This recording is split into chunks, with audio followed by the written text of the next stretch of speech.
Okay, right. Hi. We are live. Go for it.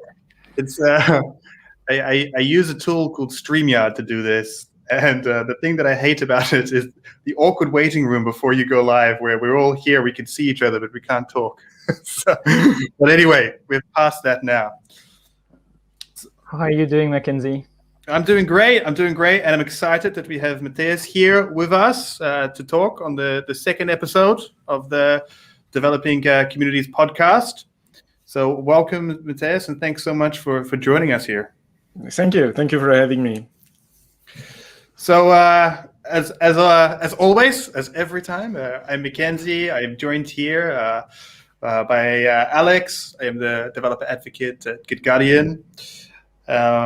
And of course, Alex is the marketing genius / guru / developer relationships manager at Ponycode.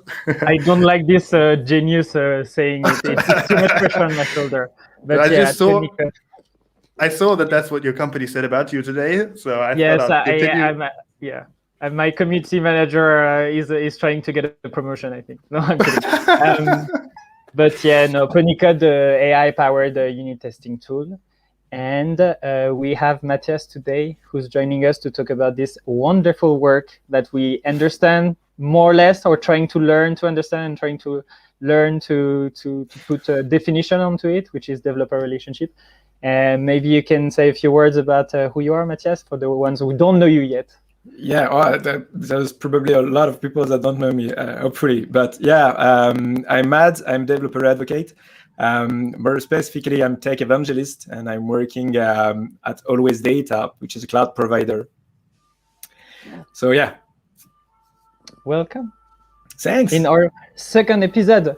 Yeah. Mackenzie, you're saying like every time I'm introducing myself every time, but it's only the second time. Nothing has changed so much since last week. But actually, if we do this again next week, Matthias, it will have changed for you. You're changing companies. Yeah, exactly. I'm leaving Always tomorrow. This is my last day tomorrow. So yeah, last time as an official representation as a developer advocate for Always Data, but that's nice. Congratulations. Thanks. Let's jump in, Mackenzie, no? Let's do it. Take us to our first topic, Alex. Yeah, we try to have new topics every time, and this week I've been browsing the internet, and I think you are a code security company. I am a code quality company, so we are all eyes on what's happening in terms of security flows. And this year was not boring, I would say. SolarWinds had a few problems. Microsoft as well. More recently, I think this week I was reading about the post mail services who had a faulty software from Fujitsu, if I remember well. All those stories really changed the way we do our work. I guess on the marketing side, on my end, it means that we'll have to build more reassurance and prove to our users that we are following best practices and secure as much as we can. But for dev relationship, I guess it also means something about changing the message or shifting to a different kind of developer relationship. What do you think about that?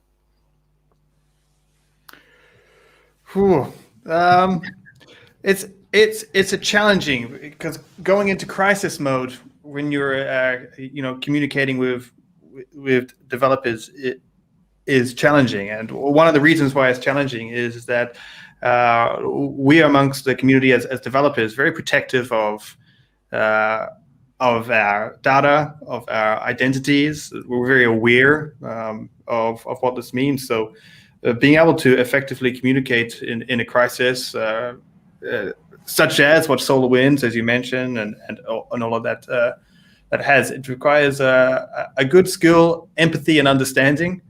And but I think it's an important skill. Matthias, have you ever had to deal in a situation like this to enter into a crisis mode? Yeah. There was when I joined the company 3 years ago. We were in this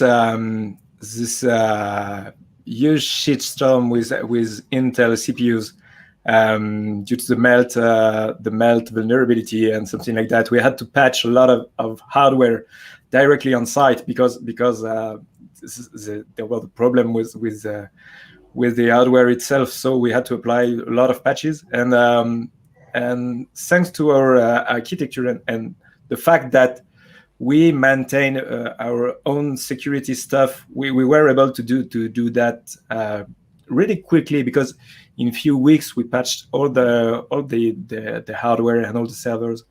But for other companies, it was really more difficult because they relied on third parties providers. So they had to expect their own providers had to patch the system and so on. So yeah, it's difficult to reassure the clients and to be sure that we are all prepared in case of any kind of emergency, any kind of crisis. And we saw that with the recent fire in the OVH data centers, where a lot of people lost their data or lost their business, and our end customers ask us really quickly in the next few days, okay, where are our backups? Is there any backups? Are we safe in case of any emergency? So yeah, we have to be prepared in it. For me, I used to work in the food and beverage industry 10 years ago in China, and I was working for a baby powder brand, which was, I don't know if you're familiar, but there was a huge health crisis because of poison baby powder. And so I remember that rule that is can applies to every industry, which is address the issue, try to repair, fix it if possible, and give time to your users, to your consumers, and then try to build trust again through every channels and every assets that you can, but always build that trust backed on real upgraded security and upgraded protocols and processes, and that's the only way you want to do your work as a DevRel or as the developer marketing or for any industry. Is like you don't want to lie to people and try to get them back to you at any price. You want to do it the right way, and that's how you build like a long-term strategy to strengthen your brand after such a crisis. Yeah, I think one of the things that is really important is to think about this too. I remember when I first started in DevRel, and I asked a bunch of people on Twitter and on LinkedIn, asking for advice, and one of them was to kind of have an emergency response and plan. And to me, it kind of seemed foreign, but in security, this is so important to have a response plan in place for different types of security events, because whenever you're breached, whenever you're panicked, then you make the worst possible decisions imaginable. And this is the same as to if you have some kind of game plan to follow, and you've at least even thought about it, then you can help reduce that panic mode of a crisis. But I can it is not fun. I cannot stress that. It is not a fun experience. You could be planned, you could have everything in place, but when these things happen, especially if you're dealing with personal data or something of value for people, then you have to be empathetic, and you have to allow them to vent somewhat. Yeah. Let's leave it there. and it's not just about like talking to users and people outside the company who are stressed by the situation. It's like that having a plan helps you to deal with the stakeholders within your company, and the management is going to be stressed, and developers are going to be stressed, and people are going to be stressed around. So to have this plan B seems like perfect to say, we have a draft, we have thought about this situation, and we have a protocol to follow, and you can rely everybody, like get everybody behind that plan. I think that's going to help to get through a tough week. Definitely, for sure. That's all I had to say about this. Wow, such a light, fun topic to start with. Everyone's left because no one wants to be a DevRel anymore. You scared them all away. Hopefully not. No. But yeah. Well, episode 2, that was the end. Thank you very much. one of the things that I'm interested about and hearing and that we've talked about briefly is conferences, calls for papers, and everything. And this is going to lead into the next area of the podcast. And I'm quite interested about this, especially coming from COVID world now, where conferences were completely flipped up on their heads, and some survived, some didn't, some thrived, some didn't. So it's going to be an interesting topic. But if we start with just kind of Matthias, how do you find and select conferences that you want to speak to that are going to be valuable to your audience, they're going to be valuable to your company as a DevRel, and that are of interesting of you, and that you can provide interest to? How do you go about finding appropriate conferences? It's not that easy. I'm giving conferences. I'm giving talks at conferences for something like almost 10 years, something like that. So there is conferences I really know for a long time, and I really love and really enjoy to be there and to be involved in. So those ones I try to stay here and to be able to submit new papers each year or each 2 years, something like that. But there is also a lot of new conferences of new topics that we don't really heard before, and suddenly they appeared. So you do have to stay informed about what new conferences are coming, and why people want to create a new format, a new conference, and so on. There is few aggregators online where like CFPTEX or a Kodak.io or something like that. Those websites are pretty useful to stay informed about what is upcoming and where we can apply, and how we choose them.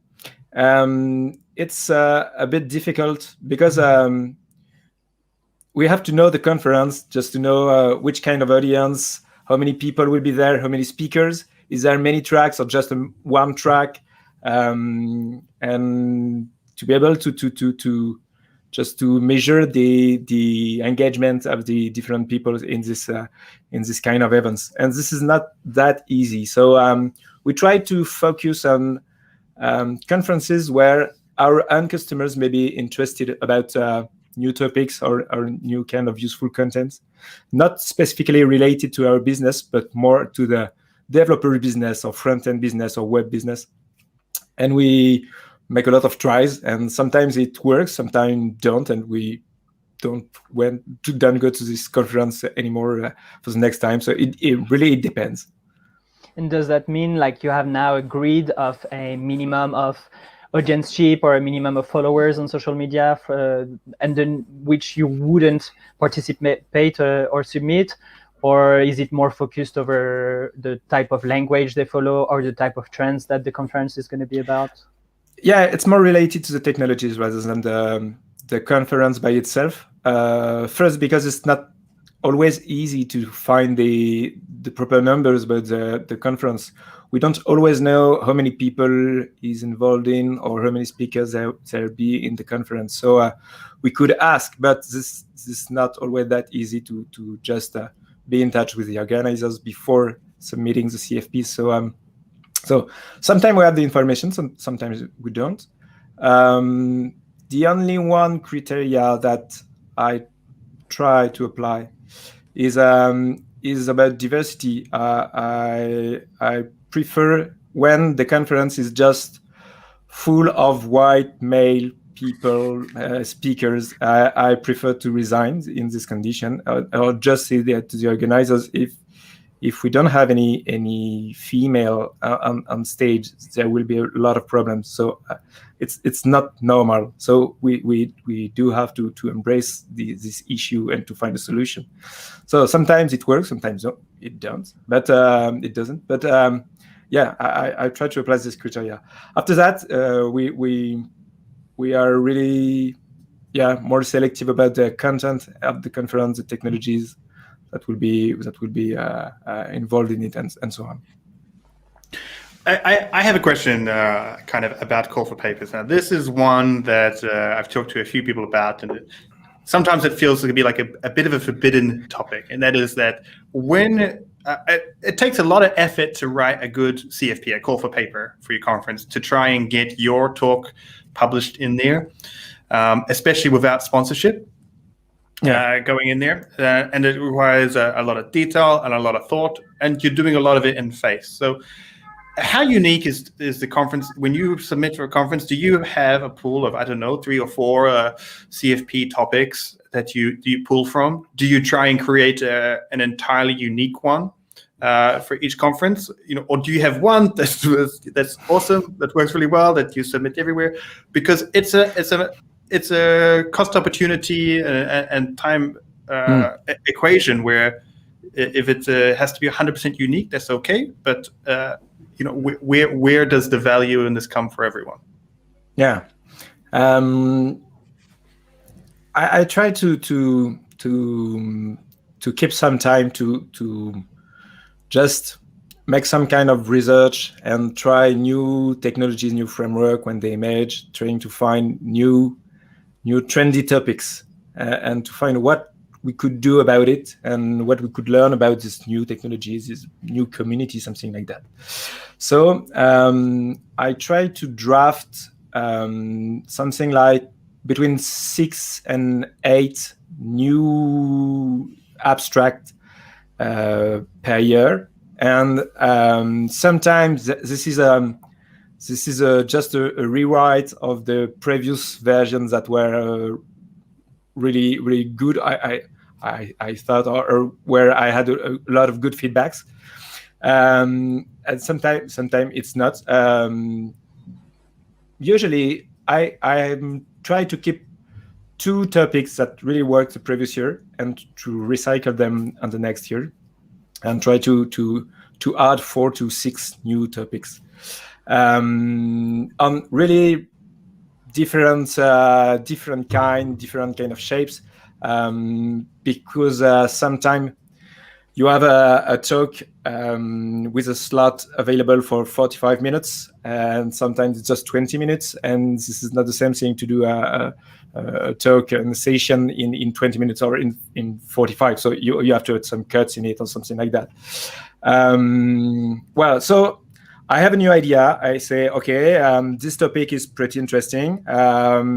I made some tries. I see the different kind of useful information that I can have about it. So I will try to find a story about it. Try to find something fun to entertain people and give them some pleasure to learn a new thing.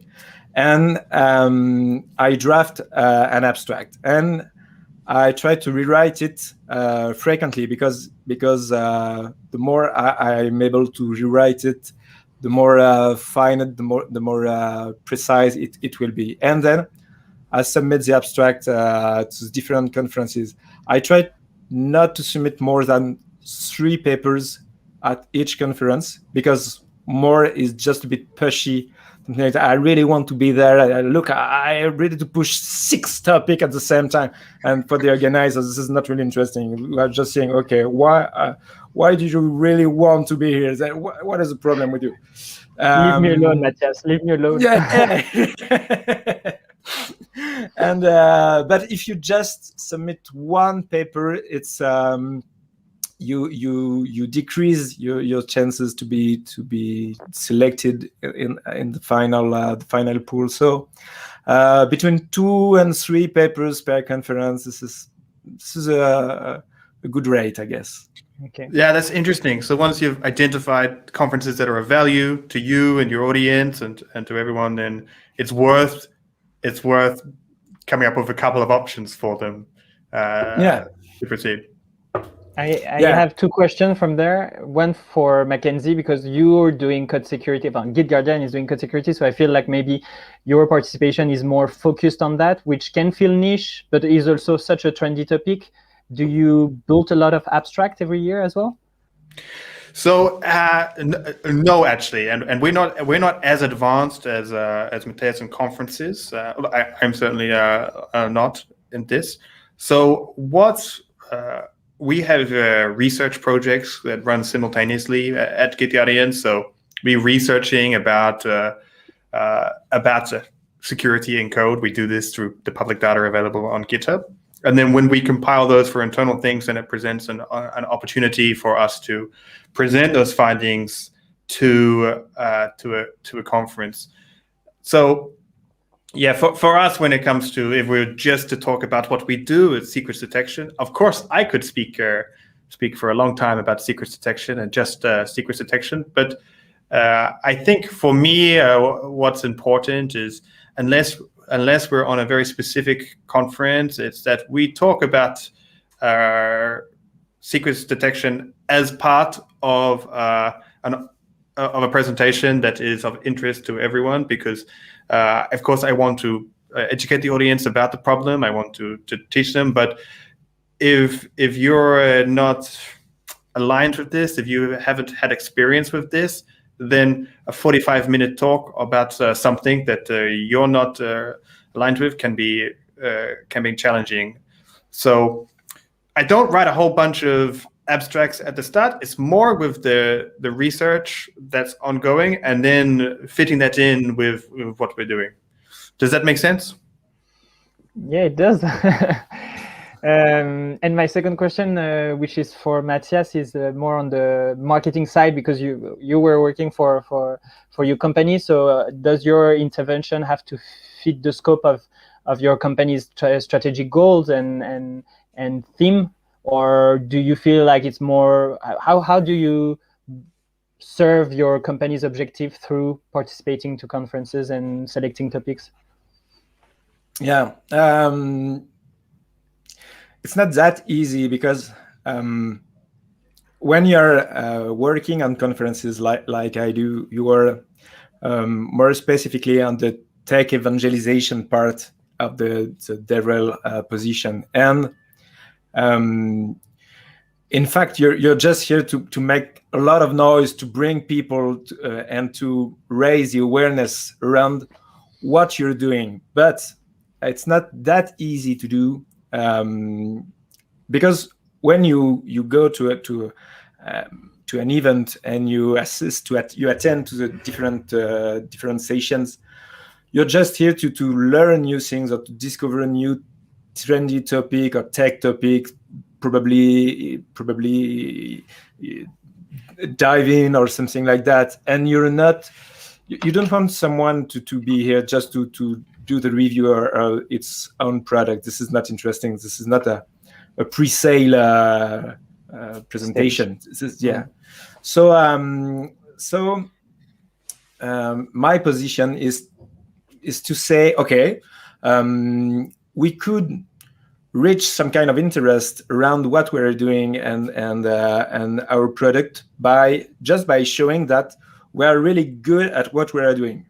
So we try to pick some kind of topics, go in front of people and saying, okay, you're working with those technologies. This is what we learn about it. And this is what we made some kind of tries. You may not have enough time to work on some research processes or something like that, but we had this opportunity. So we made a lot of research around this new framework, this new technology, and this is what we learned about it. And because you're present in a lot of events, at some point people are just saying, okay, but I saw this guy in this conference and this one around 3 different topics, and each time it's pretty relevant. So maybe those guys are doing great work, or they know what they do. So maybe their product is interesting, and we could have a look of it. Yeah, I think what you say is super relevant. The mistake that I made when I joined as a developer advocate was that I thought that the position was actually a company advocate or product advocate. You know, it's not. It's or as you say, tech evangelist, which is another step kind of removed from that direct sales thing.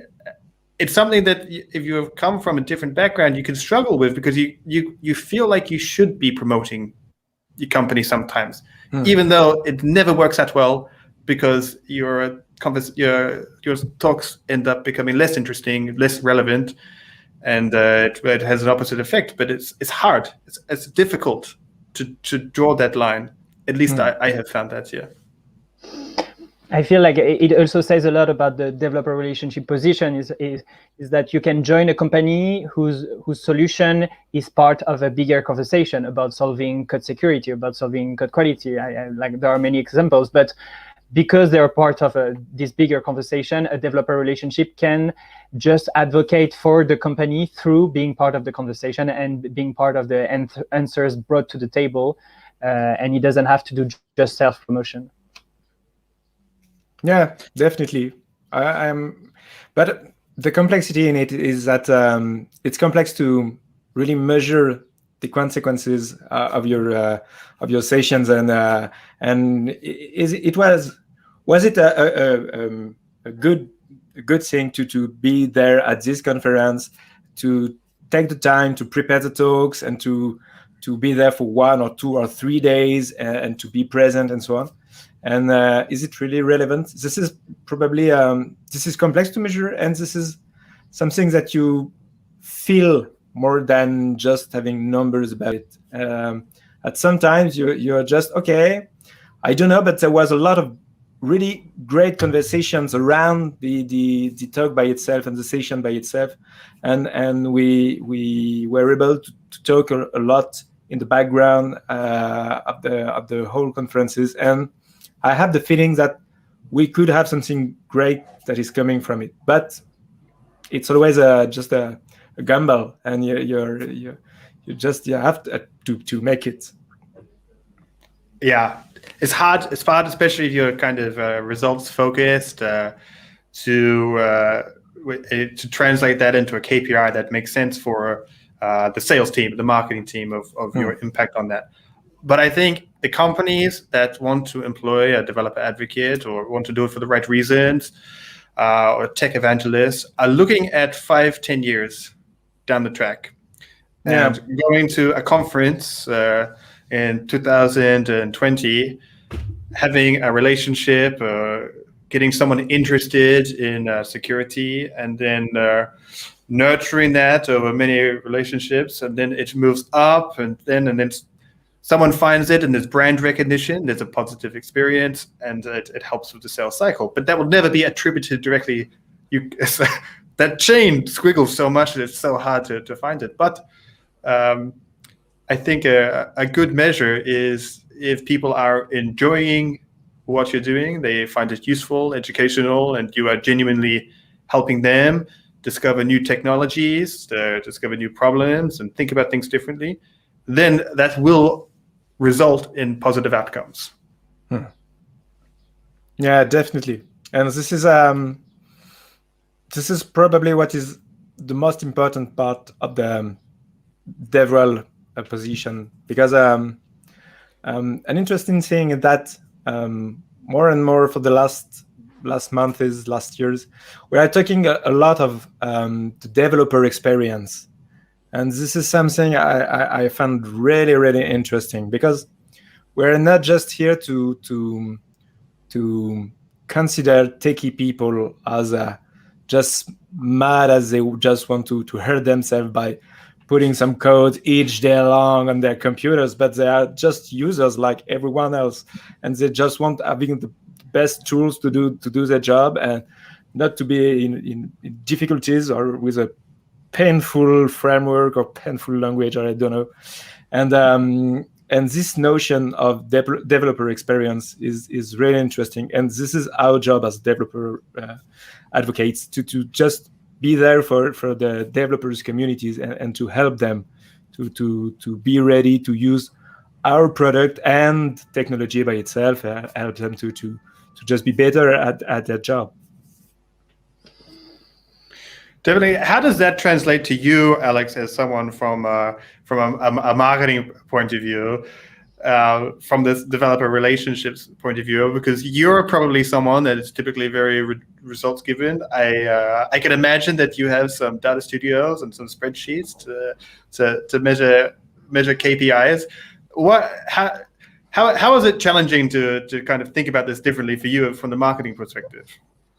I don't think if it's different. I think I have an obligation to connect the dots as much as possible, and I have the chance to connect the dots because the range of things I do goes from the very day-to-day usage of my tool and like watching how much people use the solution and where are the gaps to fill, but also to have this soft power approach you guys have, which is go on top of the funnel and look around, step back, and see how to be part of the conversation, and so to be able to audience both sides of the funnel maybe it helps to sometimes have different ideas. I'm not gonna say better, no,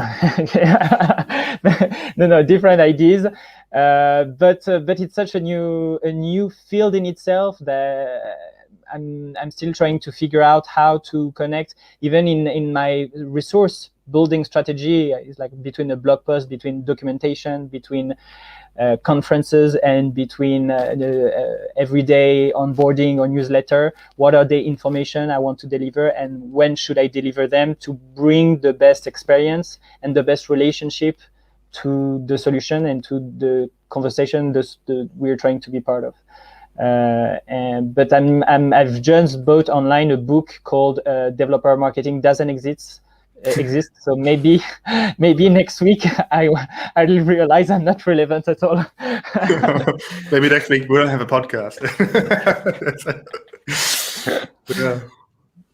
It's one thing that's interesting, and I kind of want to ask this to both of you, but there's how do you present your results to the team, to the marketing, or maybe not so personal as how can advocates present their KPIs in a meaningful way to people that don't understand the soft skills? So someone comes in to the company that is very data driven and needs the results.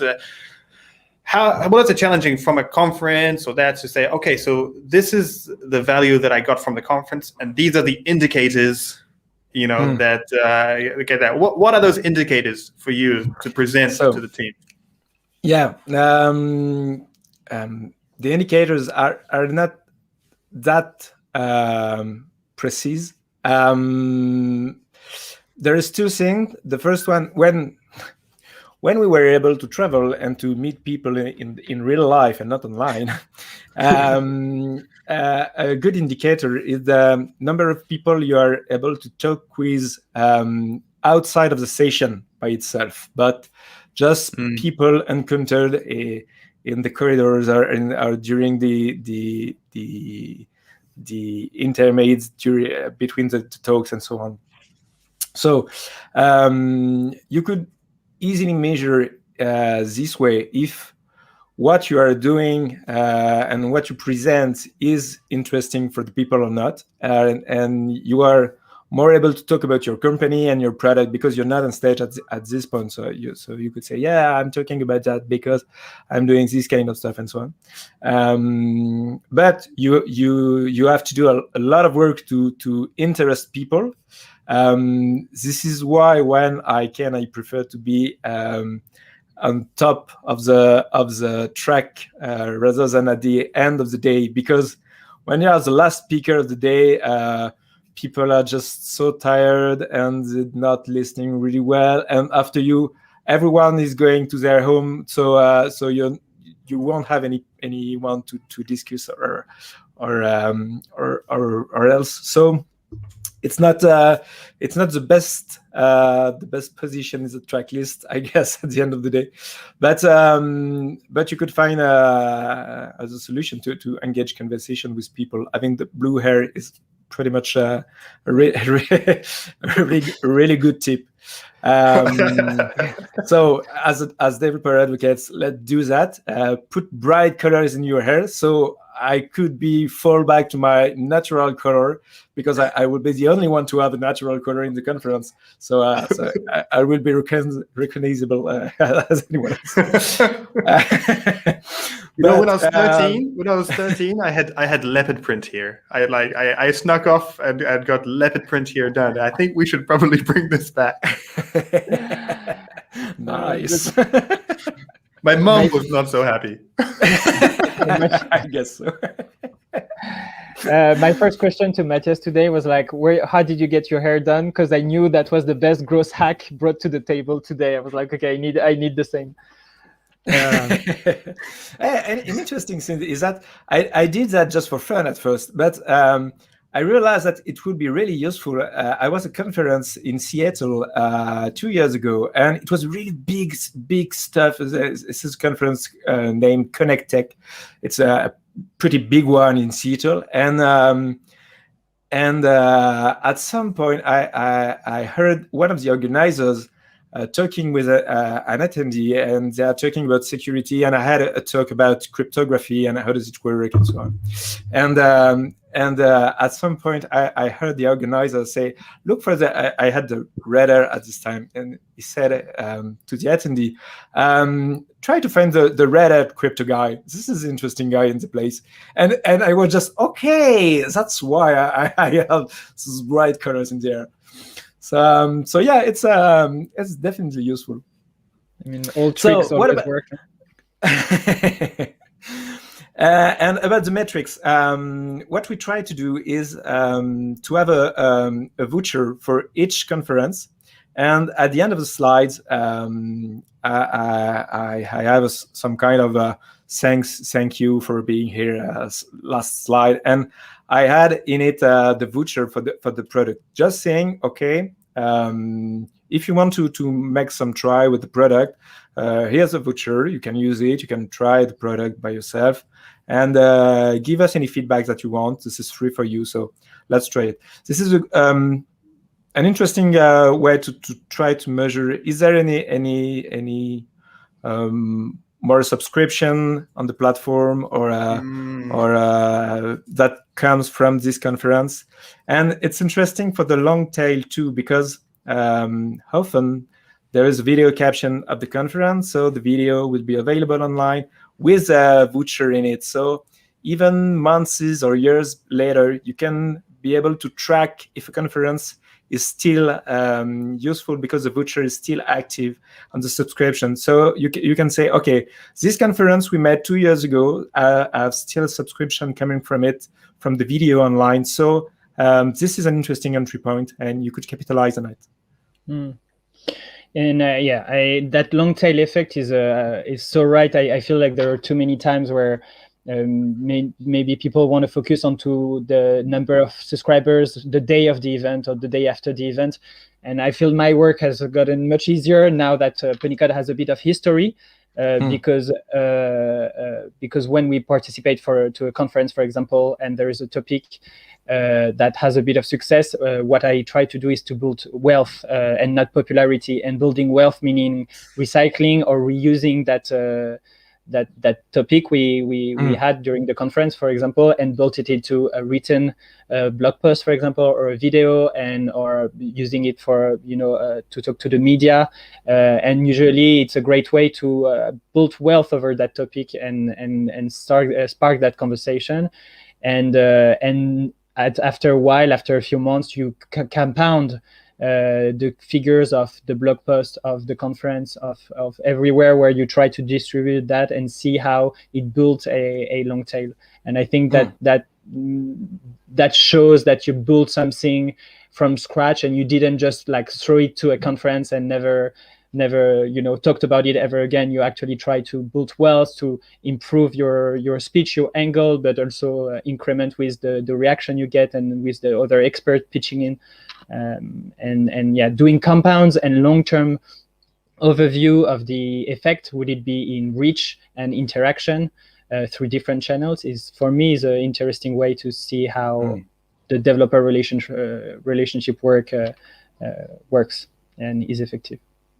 Yeah, that's really interesting. It took me 2 years to just figured out that I can reuse the same topic on different channels and in different ways of communication. I'm also writing the technical blog post at Always Data, and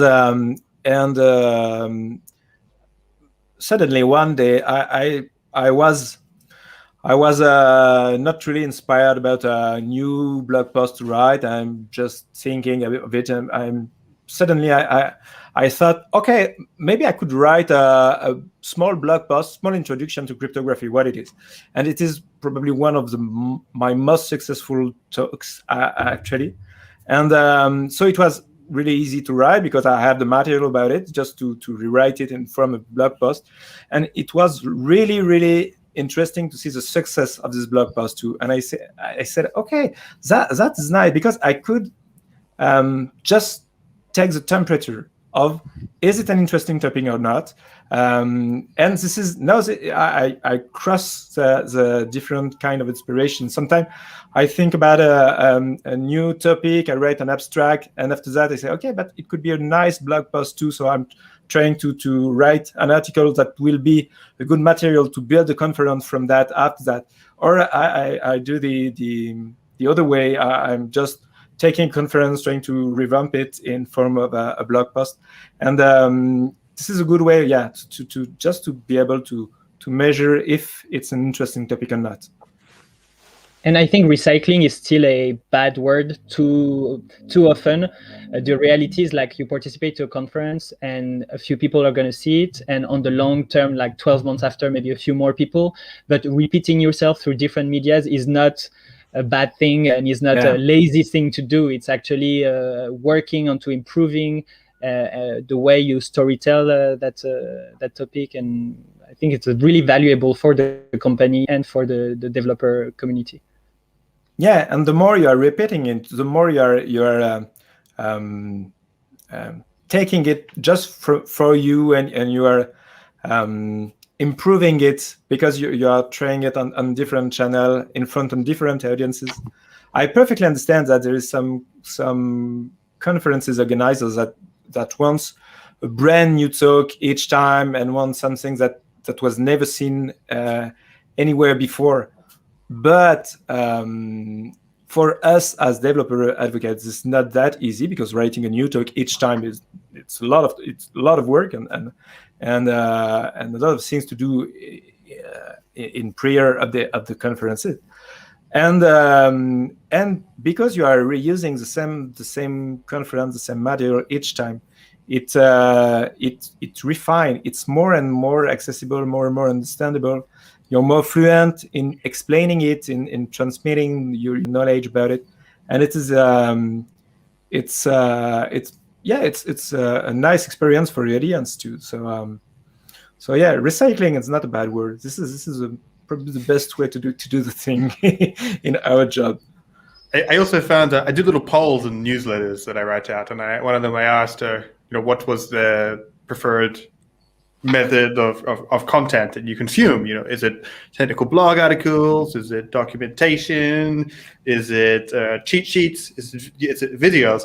And it was, the videos slightly won, but it was basically even, like within margins of error, which led me to think that, okay, so people just like different types of content.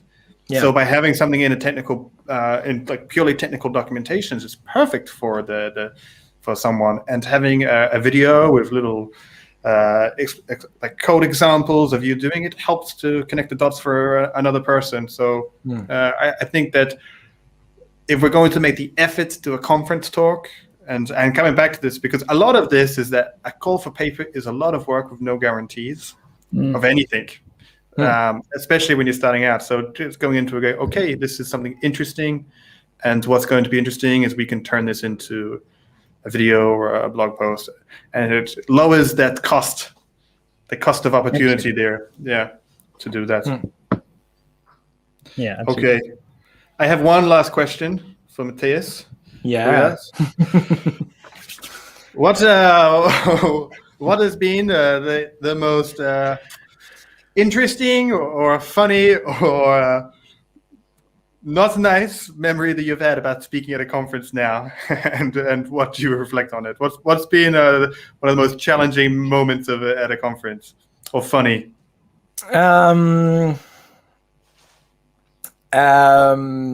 Well, it's okay. I had one in mind. Okay, I have two in mind.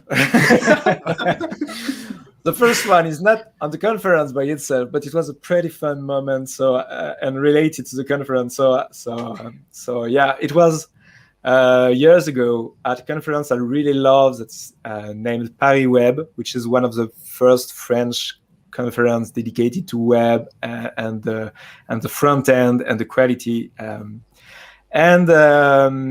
was a speaker for the second time, I guess, something like that. So the day just before the conference, we were all speakers invited to dinner, and we were here, and it was fun, and we enjoyed the moment and so on.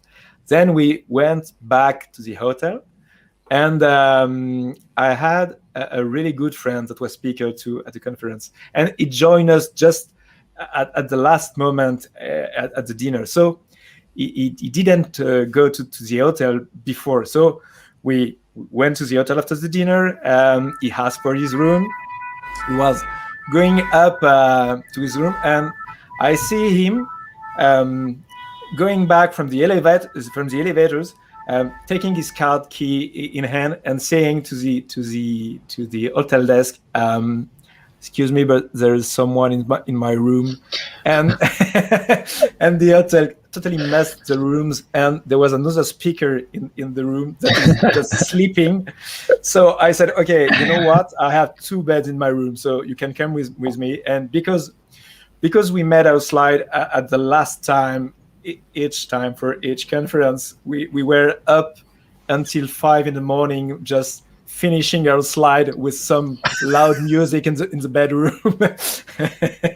And the next day, the speaker that was sleeping in my friend's room, we told him about the adventure, and he said, "Oh, but I heard someone this night in my room, and I was just, is there someone here? But I can't see anyone, so I don't know what happened." And I say, "Okay, you know what? This is my friend that was in your room, but you were sleeping so loudly that you didn't notice anything."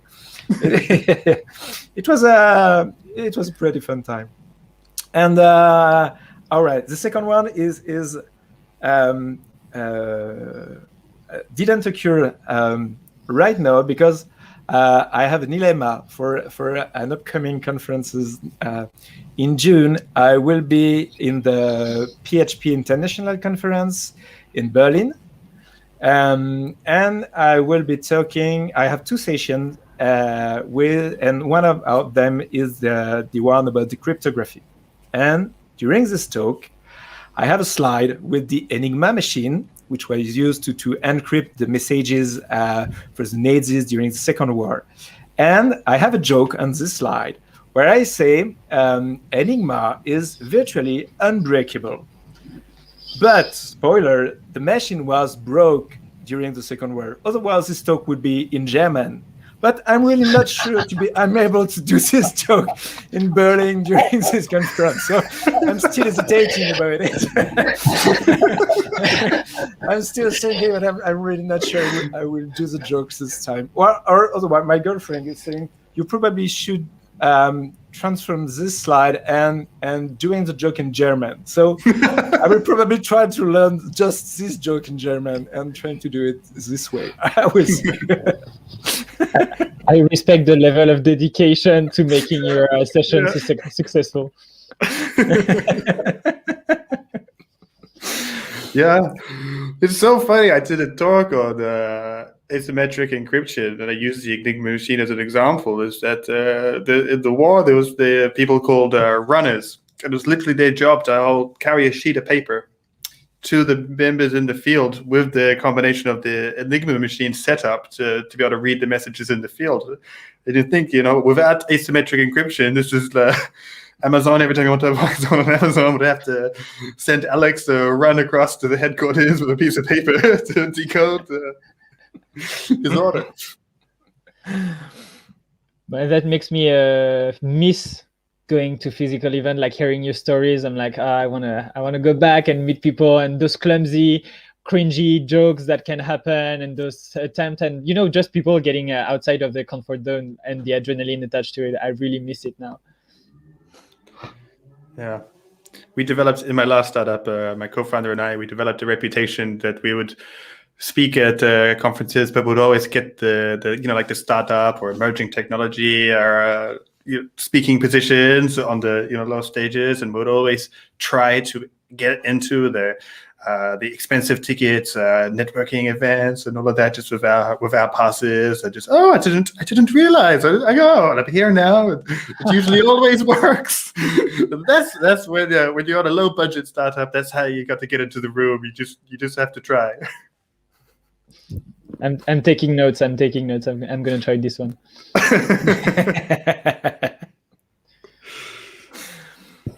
All right. Yeah, I have no more questions. I've certainly learned a lot. I think it's going to change my process of calling for papers and moving forward. I'm certainly looking forward to a time when perhaps we can meet up in person, Matthias, at a conference soon. I look forward to that. PHP Berlin, no? Too. Yeah, PHP Berlin, I hope. This is an interesting format. They are trying to do some kind of hybrid conferences. The conference will be on stage, in place, but they stream it live, and in case the speakers can be there for some unfortunate issues with the crossing borders, then we will able to do it on stream live from home, something like that. So we'll see. But I really hope to be able to go to Berlin in June. Yeah. Maybe you can share your social media so people can find you and listen to you over the summer. Yeah, certainly. You can reach me on Twitter at mads at M4D_Z, because the version without the underscore, it wasn't available at those times. So yeah, reach me on Twitter, and I'm pretty active on this social media. Yeah. Great. Well, I think that brings us to a close for tonight. We've gone over time, which I think means that at least we had a good time. So never mind. And so it was really nice. Thank you. And thanks again for coming on. And I hope that we can do this again and meet up in person. Yeah, I hope so. Soon. Awesome. You're welcome back anytime. Matthias. Yeah, thank you. Thank you so much for having me. All right. That we need to work on our closure.